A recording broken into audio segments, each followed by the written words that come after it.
Saturdays to me are sacred. They belong to college football. Now you're looking at a guy that's calm within the chaos and makes big moments seem small with the way he handles them. This game is a massive game for playoff implications. Nobody knows Jackson Arnold better than Brent Venables in that defense. If I had to pick a Heisman winner right now, it would be John Mateer. Touchdown. These fans are the best in the country. A day like today is why we love college football.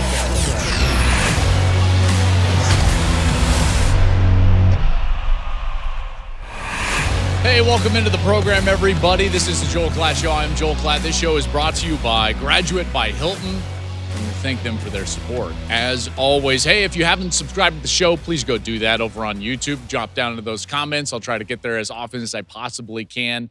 And then wherever you like to social media, we're there. At Joel Klatt Show, you can get all of our content there during the course of the season. Picks and previews is what I'm trying to say. Week 4 picks and previews, and a lot like that first attempt at picks and previews hasn't been great so far this year. Remember, last year we were over 60% against the spread, and this year, yikes, another really bad week last week, 1-4. So we're 5-11 on the year. Now, that's against the spread. If you're just taking money line, we're actually not bad in terms of the picks that we're making and outright winners. But 5-11, but don't worry. We're going to bounce back, all right? Just hang with us. The back half of this season is going to be better than this first third of the season, okay? So we're getting there. We've got a lot of good games to talk about. Let me start with the one I'll be at, Big Noon Saturday, as Texas Tech is going to travel to face Utah in a ranked matchup in the Big 12. Again, Big Noon kickoff is going to be there. Big Noon Saturday will be there as Kyle Whittingham has his Utes ranked again and quietly sitting there in the Big 12 while Joey McGuire, he brings this Texas Tech team in that had a lot of hype in the offseason about what they did in their roster building, in their roster construction, spending some money in the transfer portal to bring in some really good players. So what do we see happening in this one? First and foremost, okay, this is a great matchup. Not a good matchup, but a great matchup when Utah's offensive line is on the field and Tech's defensive line is on the field. Let me start with the defensive line for Tech, because this is a group that brought in a couple of guys that I really think are excellent players. Romello Height and David Bailey, both of these guys on the end of the line of scrimmage, they are good pass rushers, and they're going to have a great test because over for Utah, their offensive line could be one of the best offensive lines in the country. I think that Spencer Fano is easily a top 15 pick, probably a top 10 pick at tackle for Utah. And now this is a great matchup because we get to see these guys going against each other. These are all guys that are going to be draft prospects, maybe even early in the draft, certainly the case with Spencer Fano, and we get to see that matchup play out. I think that's really where the game is going to be won or lost, so that the quarterbacks, in particular Devin Dampier, what is his impact on the game? Let me start with Devin Dampier, the quarterback for Utah. So I really love the way that this guy plays. His short area quickness and his ability to create is a real problem for defenses. He is a threat, and he's a better passer than people are going to be led to believe. His stats aren't going to jump off the page at you, but he has provided something very special for them. They have not gotten great quarterback play throughout the years, and they've constantly been trying to fix this position. And I feel like they've got a guy that can go out there and be a guy that will lead them to a Big 12 championship. Devin Dampier also has his coordinator with him from New Mexico. They came together. Jason Beck is the coordinator. And so this system is a system that he's very familiar with. They're also getting guys on the field that are just their best football players. They are going two-way, folks, and I can't wait to see this. You've got Smith Snowden, a really good corner. He's playing running back for them at times. You've got Lander Barton, their best linebacker. He's coming in, and he's the H-back tight end at times. You've got another guy that's getting some run on both ways, Jackson Benny. It's very unique. And remember, this is a team that faced Travis Hunter late last year and saw the impact that Hunter had in his Heisman year. And so Kyle Whittingham, I think, very astutely said, we're going to get our best players on the football field as often as we can, regardless of side, so that they can impact the game. And we'll be able to see that play out firsthand. For Texas Tech offensively, it really runs through their quarterback, Baron Morton. Baron Morton is having a terrific year. This is a really good quarterback who played well last year as well. This was not a team that was hurt by their offense a year ago. In fact, it was more their defense. They went out, they spent some money, brought in a lot of transfers, and tried to fix that defense, and they largely have. They've been playing very well on the defensive side. What we did not have any concerns about is their offense, and they have come out and proven themselves to be an explosive offense. They're number one in the country right now in several categories. They can score the football from anywhere, and Baron Morton is playing with a lot of confidence. I love his wide receivers on the outside, Reggie Virgil, Coy Aiken. I really like Coy Aiken. They call him Cowboy Coy. He's there in the slot. He's a guy that I think presents a lot of problems. And this defense for Utah, which is generally very aggressive, likes to play a lot of man coverage. It's a high-risk, high-reward style of defense. There's a chance for big plays for Texas Tech. I will not be surprised at all if Tech is able to hit some of those big plays. It's just if Utah can answer. And then how many times do you actually get the reward of getting to the quarterback? It's going to be a terrific game, and it's in one of the great environments in college football, one of the most underrated environments in college football, at Salt Lake, Rice-Eccles Stadium. It's not a huge stadium, but it's loud, and they are going to be going because they understand that this is really a battle for mid-season supremacy in the Big 12. I think these two teams are the best two teams in the Big 12, along with Iowa State. All due respect to Iowa State.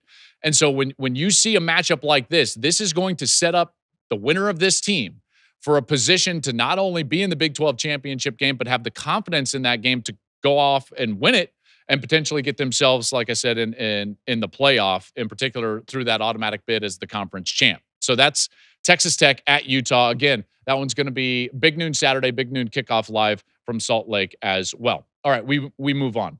Huge one at Nebraska. Michigan at Nebraska. Michigan is favored by 2.5 in this one. And we don't have Sharon Moore. He's serving his suspension now for the second game, so it's going to be Biff Poggi in there as head coach. And this is a huge game for both teams because it's a catalyst game for both teams. First of all, if you're Michigan, you can't have a second loss on the year after the loss to Oklahoma. So they understand that, and they're going to play with the urgency that situation demands.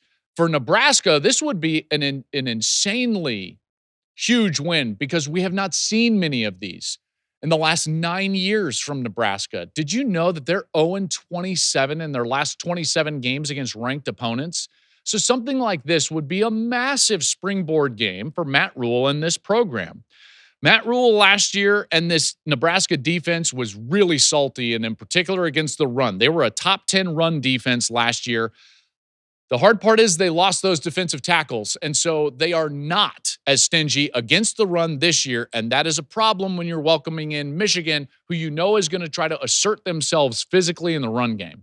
Right now, Nebraska is 75th in the country stopping the run. That is a big problem in this game. Cincinnati against Nebraska ran it for over 200 yards, 6.8 per carry. Granted, that was the first week, and maybe they fixed some things on the defensive side, but that's certainly not something that I would want in the back of my mind if I was a Nebraska fan facing this Michigan team. Brendan Sorsby, by the way, the quarterback for Cincinnati, he ran for nearly 100 yards and 2 touchdowns, and now you get to see Bryce Underwood without the bubble wrap. And this is a guy that even in non-quarterback runs can hurt you. Remember, he ran for 6 first downs last week and a couple of touchdowns. The run game for Michigan has been effective.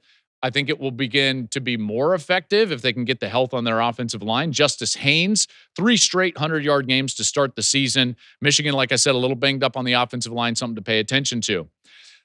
The scene will be great. I'm not as worried about the scene for Bryce Underwood in Michigan because they have seen a scene like they just did a couple of weeks ago at Oklahoma. So while it's not that you're comfortable on the road, you're familiar with what it feels like to be on the road in a big atmosphere. And this second start on the road for Underwood, I think will go better than his first start. Like I said, it's a massive opportunity for Nebraska to try to pick themselves up and put themselves into a tier in the Big Ten that they haven't been in a long time. 27 straight games against ranked opponents that they've lost. That dates back to 2016. I do think they're going to have to lean on this offense. It has looked good so far during the opening part of this season. Raiola has looked fairly good. Remember, they changed coordinator. They did some things late in the season, and now it's an offense that I think is much further along than what we saw early last year. If they can get the passing game going early, if they can threaten that Michigan defense and stay balanced, then the crowd becomes more of a factor. Okay, so Michigan's favored by 2.5. What do I like in this game? I think Michigan covers this game. I see something along the lines of 34-21, something like that. I think Michigan goes on the road with the familiarity of being on the road, and they get the win. Number 9, Illinois at number 19, Indiana. This is a 5.5-point spread. Indiana, the favorite by 5.5. That surprised me, by the way. That surprised me. This game is a massive game for playoff implications. The winner of this game sets themselves up with the schedule that they each have in the Big Ten to be the third or fourth playoff team out of the Big Ten. We saw it last year with Indiana. This is what Illinois is trying to do this year. This is what Indiana is trying to repeat from last year. This is a massive game in that regard. The winner of this game is setting themselves up on such a great positive trajectory towards a 10-2 season, an 11-1 season. And at that point, you're likely in the college football playoff, even if you're not one of the two best teams in the Big Ten and playing for the Big Ten championship. So the enormity of this game cannot be overstated. Luke Altmaier has been really good. He's got a lot of Rocco Becht in him. You know how I feel about Rocco Becht. I talked about it in Wednesday's show in terms of the top 10 quarterback performers of the season. By the way, if you haven't listened to Wednesday's show, go back to Wednesday's show because we did a great segment of what's been going wrong with some of the quarterbacks that aren't playing well, and then who are the 10 best performers at that position during the course of the early parts of this season. So go check that one out. Altmaier, like I said, has a lot of Rocco Becht in him. If it's close, I trust him. He's got a lot of starts under his belt. Altmaier is a very good player, and this line, because of that, surprised me. You've got more of the experience on the Illinois side. I want to see if Illinois can turn this into an Illinois game. These two teams want to play two different styles. Even though Indiana has run the ball insanely effective so far this year, they want to play a little bit more up-tempo, spread-out, RPO style of game. That doesn't mean that they won't run the football, but it's a little bit more wide open, whereas Illinois is going to want to drag this game down, make it a little bit of a slower game, and try to play the physical card with Indiana. We'll see if they can do that. We'll see if Illinois can run the ball with their 5 returning starters up front, pick up third downs, keep their offense on the field. The Illinois defense is a very good defense. Aaron Henry is their defensive coordinator, and he will bring pressure. This is a man-oriented team, which generally, I would say if you're going to face an RPO team like Indiana, man is what you want to be because you don't impact those man players with that RPO run fake. Kind of takes that away from the offense. So as long as you can defend and produce tight windows in your man coverage, then that allows you to do that. Plus, it puts pressure on the quarterback. It makes the offense go a little too fast. What do they do when they go too fast? They turn the ball over. That's exactly what happened to Duke when Illinois went in and they beat Duke on the road. Now, for Indiana, Fernando Mendoza has been solid this year, like really solid. They went out and got him. In the preseason, I was talking about the fact that Indiana was very targeted in the way that they went out and got Rourke last year, and now they got Mendoza, and he has played very well. I don't know if the Hoosiers are as good as they were a year ago. I just don't. And this line, listen, it shocked me because I think Illinois wins the game outright, which means the 5.5 that they're getting is a no-brainer to me, which, again, that makes me a little bit nervous. I like Illinois outright 24-21, even as the dog. Good one in the SEC. Number 22, Auburn, at number 11, Oklahoma. And Oklahoma is favored by 6.5. So getting a lot of Vegas love here, OU is. Auburn's off to a nice start this season. And now Jackson Arnold, their quarterback, returns to the Palace on the Prairie to play his former team in Oklahoma. Here's what I'd say about that. Nobody knows Jackson Arnold better than Brent Venables in that defense, specifically the coaching staff. They just went through a season of struggle offensively with Jackson Arnold last year. They know specifically what he struggles with. What does he not see in the secondary? What are the looks and the blitzes that he has trouble with? That's not a good omen for Auburn in this game. And we know that Arnold has struggled under pressure at times. One of the reasons Oklahoma, last year just didn't go, aside from the injuries, remember, it's been well documented. They had their top 5 wide receivers injured. Well, part of it is also they were so bad up front on the offensive line. And so the pressure that Arnold was under, he couldn't handle. And I would anticipate the aggressive nature of the OU defense to pick up, and I would expect them to come after Arnold and try to put him in that uncomfortable area that he struggled with a year ago. So expect OU's defense to be insanely aggressive. Now, on the opposite side, John Mateer. Folks, John Mateer is playing the best football of anybody in the country, even with some of his turnovers. Why? Because he can put his team on his back and go and win games like he did against Michigan. Like I said on the Wednesday edition of this program, if I had to pick a Heisman winner right now, it would be John Mateer for those reasons that I just stated. Mateer is a baller. There's a belief around the program. There is a confidence level in the program that I haven't seen dating back to the Riley teams with Kyler and Baker. And in fact, I've talked with some people around that program. They see a lot of Baker in John Mateer. The way he handles the team in practice, the way the team loves him, that can't be overstated. When the team loves you as a quarterback, they will play hard for you. We see this. And right now, this team loves Mateer. They love his leadership style, his playability, his willingness to go out there and fight for every inch on the field. That gains the respect, admiration, and love of your teammates. And when that happens, they play insanely hard for you. I think OU is on the brink of a really special season, even with their insanely tough schedule. I know, I get it. I understand that they have a really tough go at it in the SEC. But they do have a special team. Think of it this way. If I was Brent Venables, I would look at my team and be like, yeah, we might have a tough go, but guess who else has a tough go? Anyone that has to play us. And that's the confidence that I would go out there with. Auburn will want to run the ball. Oklahoma has faced teams that want to run the ball, namely Michigan. The difference is being that Auburn has 2 big-time playmakers on the outside, Cam Coleman, Eric Singleton. I think this could be a bit of a high-scoring affair. If you put me in a game in which the quarterbacks have to be great, and you got to score on multiple possessions, several possession, majority of possessions, who do you favor? This is an easy one. Is it Jackson Arnold or Mateer?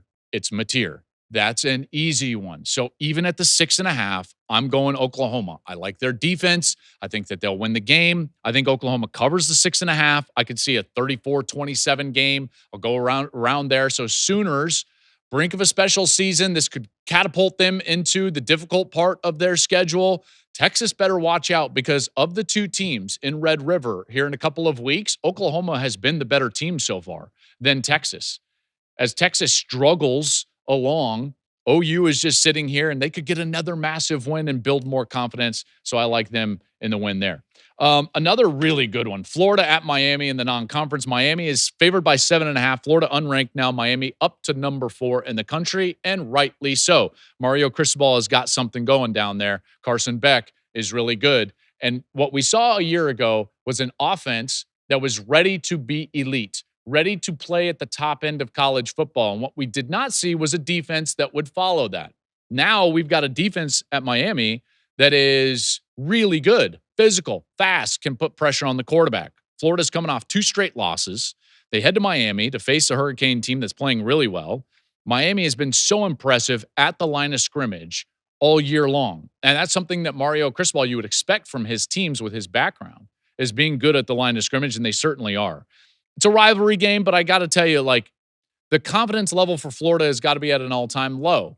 You've got, rumors swirling about the status of their head coach, the quarterback that is supposed to be, I don't want to call it the savior. That's the wrong word, but he's supposed to be the reason that you're winning games, was the reason that you lost to LSU. So now he has to bounce back. And the fear that I would have for Florida is that the first thing that doesn't go their way in this game, you start to get a here we go again mentality on the sideline.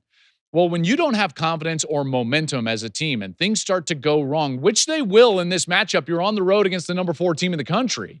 Miami's going to have success. There's no doubt at points or in many points. The onus comes on your team. Can you pull yourself out of that momentum? Can you find confidence where there is no confidence? And when that happens, the guy that has to do that is the quarterback. Has to be the quarterback. Is DJ Lagway, after last week, in a position where he can pull his team out of that funk in the middle of a game? I have my questions about that. The defense from Miami looks really improved. I don't know if they're better than LSU, but they're certainly on par with LSU. They fly around, and Lagway's going to have to play clean. You're not going to go beat Miami, which might be a better team than LSU. Might be a better team than LSU. They certainly aren't struggling offensively like LSU is struggling. Beck is playing at a higher level than Nussmeier. This is a better team in a lot of respects than the one they just faced. You can't win unless Lagway is clean. That was proven last week. So after a week in which he throws 5 interceptions, can he come out there? Do I trust him to play clean? The answer is no. Miami is going to cover the 7.5. I think they win this one 24-14. I don't see Florida having a ton of success offensively in this one. So 24-14, I like Miami winning this one by 10. Hey, special edition here on a Thursday, as it's not just picks and previews. I'm also going to talk with Dan Lanning. So you know how I feel about Oregon guys. You know how I feel about Dan Lanning and their ability to potentially play at the top end of college football this year. They were number 1 in that Rose Bowl a year ago. So without further ado, let's bring in Dan Lanning to the program. All right, here he is, the head coach of the Oregon Ducks, Dan Lanning. Coach, thanks for joining us, man. How are you? Doing great, Joel. Thanks for having me. You bet. It was really fun to cover you guys last week. I think very highly of your group. And yet I know that last week, even in a win on the road in the Big Ten, trust me, I saw your interview with Ginny afterwards. She and I were driving to the airport afterwards. She was like, man, Coach wasn't very happy. And I was like, I don't think he was. Tell us about it. Yeah, you just get, when you know you have better and you can do better, you get disappointed when you don't reach that. And that's our job as coaches, to get the best out of our players. And we created, we found out some things about our team and moments of adversity, but when you have to convert 3rd and 8s and 3rd and 11s consistently throughout the day, like that's going to be hard chopping for you. And when you don't stop the run the way you want to on defense, like that's going to create some hard roads ahead. So we know what it has to look like in the future and where we can improve. And that's really what we walked away with. I mean, ultimately we won the game in a defining manner, but there's a standard here at Oregon that we want to play by, and we probably didn't reach that last Saturday. Going back to the last week, though, I do have to ask, like, have your ears stopped ringing? Because I know those speakers were right behind you. You do a double take the first time. You're like, is this really, are you serious? Is this really what's going to be happening the entire game? I mean, I don't know how many they had, but it's definitely something they should keep, because yeah, it was hard. It was hard to hear, and it was obviously playing while we were on offense. It was a little different. That's good prep for us in the future. We're going to play in some hostile environments, so I didn't expect that in a small stadium. I tell you, I think it's unique. I have a lot of respect for Northwestern and the way Coach Braun has gone about it, and they were, trying to execute a blueprint, that was going to be a blueprint for an upset, hold the football, extend drive, so on and so forth. But your talent level is at a point right now, and I think we all know, it's at the upper echelon of college football. Your quarterback, you and I have talked about Dante Moore. On the outside, a guy like DeCorian Moore. And yet you praise a guy like DeCorian Moore's unselfishness and his blocking downfield you've talked about earlier in the season. Tell me more about this young kid, Coach. How great can he be on the outside? Yeah, he's going to be really special. He already is really special for us. But yeah, if you go watch him block in practice, like that's what gets you just as excited, because I think he's figured out early on that the impact he can make for the team isn't only when he has the ball, right? You can make an impact for your team the way you play every single down. And he's really taken huge steps in that direction. He's going to be a really special player. He's already hard to guard. He's dynamic with the ball in hand. But when he's a guy that's going to create explosive plays because how he blocks down the field, like that'll be a special piece for us. Your backfield is deep. Your quarterback is one of the better players, I think, in the country. I think people around the country have a preconceived notion of what Dante Moore is because they feel like they saw him already when he was just a pup and a young true freshman at UCLA. This version, though, after sitting behind Dylan Gabriel last year, this is a far different version than what I remember seeing at UCLA. And you guys stressed to me the amount of prep that he puts in each and every Saturday to be great on the field. And that's something I think is going to serve him well. Yeah, the work has made Dante different. I think about myself, like, what was I like as a coach when I first started coaching? I wasn't very good, right? What were you like as a broadcaster when you first Oh, I started? don't Maybe want to you're talk better. about I that. remember the Taco Bell story you told me, right? That's Like, right. it's changed over time, and Dante's a great example of somebody that's grown over time and learned how to prep and learn the answers to what defenses are doing. I think you look at a guy his freshman year, it's like, okay, these protections are a little bit different. These packages are a little bit different. Now you're looking at a guy that's calm within the chaos and makes big moments seem small with the way he handles them.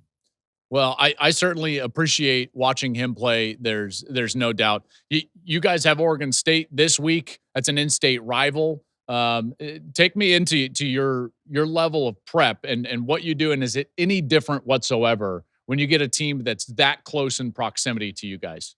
Yeah, the process is the same, but how we execute the process is a little bit different every single week. So, determining the key factors in this game, what's it going to take for us to have success? Those are the things we really try to focus on as a program. Not 15 things, but let's take these three things and be the best at it.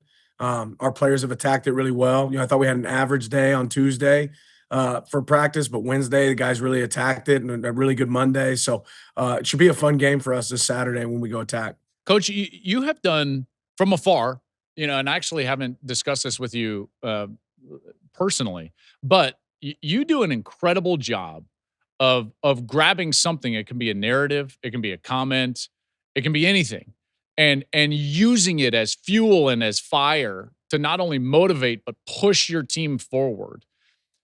Have you always been like that, or is there a mentor throughout your process of becoming a head coach that kind of taught you that ability and that unique skill to grab onto something and use it as motivation? Well, I think you're always looking for motivation as a coach. For me, I think it's probably part of what makes me stay focused, right? Like, what are the key determinants in this game? What are the key factors in this game? And anytime you have something that you can pull from, right, that's going to allow you to say, okay, let's go get this thing. That's what we're looking to find. That's what we're looking to go attack. The conversation that you and I have, overarching, outside of the season, just about our Yeah. sport, the things that I really enjoy getting into, as the listeners of my show know. You and I have a very strong opinion that we share about the calendar in college football. Let me outline what that is really quickly, and then you can react to it. You and I Yeah. both believe that we should be finishing the college football season sooner and that we should be playing the national championship game close or near to January 1st so that we can then have a roster building period after it rather than this long period of break before we get into the postseason. Coach, we want to get out there, play the season, in the season, near, close, on January 1st. And I know you and I both share that. Yeah, it would solve so many problems with what exists right now in college football. This year again, the portal will open and the national championship game will be 2 to 3 weeks after the portal is open. So there's gonna be teams that are still being a season with players coming and going from your program. School year starts. Most schools start in semesters in January, but at that time it's hard to transition kids. Ultimately we got down to one portal window, which is a win, for the sport, I think. But there's gonna be a lot of guys that aren't able to even join their team yet because they're not finished with where they're at in the season, or it's too tight of a window in general. Saturdays to me are sacred. They belong to college football. Every other great situation in sports that has playoffs has some consistency within those playoffs. You don't need 22, 25, 28-day windows of no playing, right? We should play the championship games in our conferences. The next Saturday there should be a playoff game. Playoff games in my mind should be at home for higher seeded teams, just like they are in the NFL, just like they are in FCS football.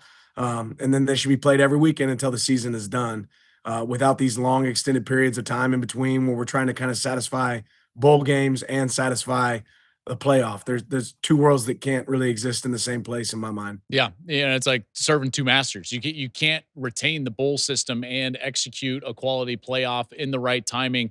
You and I are lockstep on that. I totally agree with everything that you just said, and hopefully the powers that be will make those decisions here in the future. Coach, before we let you go, I just wanted to tell you on a personal note, I couldn't appreciate more what you said in your post-game press conference, your description of what goes on in your locker room in light of what we're going through as a nation and a divided nation. And what you said and the way that you said it was not only accurate, but heartfelt and appropriate. And I, for one, very much appreciate it, man. I appreciate you, Joel. I think guys like you, guys like myself, when we have an opportunity to have a voice, we should share it. No doubt. There he is, Dan Lanning, head coach of the Oregon Ducks. Good luck this week, man. Appreciate you, brother. Have a good one. Big thanks to Coach Lanning there for joining us here on the program. Okay, so we've gotten our picks and previews. We talked with Coach. Let's review our picks and our previews here from what we were able to discuss a little bit earlier. So I like Michigan on the road. I like them to beat Nebraska and to cover that 2.5. Again, watch out for that run game. Nebraska's run defense, not quite where it needs to be. Illinois is getting 5.5. Again, you don't do well in this situation going against Vegas all the time, but I don't see it. I think Illinois is veteran.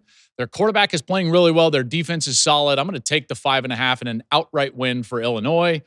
OU against Auburn. Remember here, this is about quarterback play. John Mateer is going to outplay Jackson Arnold. Plus, Venables and that OU defense are going to know specifically what Jackson Arnold struggles with. I'm going to take OU. I'm going to give the 6.5. I think they cover there. And then Miami against what I can only describe as a downtrodden and group that's struggling with confidence in Florida. So I like Miami to win about by 10. I think they cover the 7.5. Could be fairly low scoring because I think Florida's got talent on the defensive side, but look 24-14, something along those lines. Hey, if you haven't subscribed to the show, please go and do that. You can subscribe on YouTube and you can hit that notification button. Then you'll know when all of our content drops. Get down into the comments below. Sometimes I like to get down there and mix it up. If you haven't followed us on social media, please go do so. You can follow us at Joel Klatt Show. All of our content is out there for you to consume. And then invite a friend. Listen, we've got all sorts of, this is an eclectic group of college football lovers that gather here, community here to love the sport, to learn more about the sport. I certainly love college football, and I know you do as well. So invite a friend to join us right here at the Joel Klatt Show. And until then, we'll be back next Monday for our recap of what we hope to be a great weekend of college football. See you for Big Noon Saturday, Texas Tech at Utah. That's coming up on Saturday.